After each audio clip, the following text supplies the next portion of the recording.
Hi, cook tasty ರೆಸಿಪಿಗೆ ಸ್ವಾಗತ.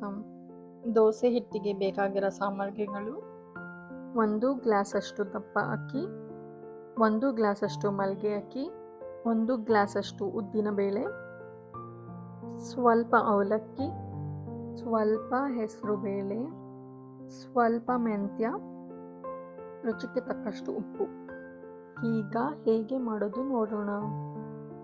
ಒಂದು ಬೌಲಿಗೆ 1 glass ದಪ್ಪ ಅಕ್ಕಿ, 1 ಗ್ಲಾಸ್ ಮಲ್ಗೆ ಅಕ್ಕಿ, ಸ್ವಲ್ಪ ಹೆಸರುಬೇಳೆ, ಸ್ವಲ್ಪ ಅವಲಕ್ಕಿ, 1 ಗ್ಲಾಸ್ ಉದ್ದಿನಬೇಳೆ, ಸ್ವಲ್ಪ ಮೆಂತ್ಯ ಎಲ್ಲನೂ ಚೆನ್ನಾಗಿ ತೊಳೆದುಕೊಂಡು 6 ರಿಂದ 8 ಗಂಟೆ ಕಾಲ ನೆನೆಯಾಕಬೇಕು. ನೆಂದ ಮೇಲೆ ಮಿಕ್ಸಿ ಜಾರಿಗೆ ಹಾಕಿ ಚೆನ್ನಾಗಿ ನುಣ್ಣಗೆ ರುಬ್ಕೋಬೇಕು.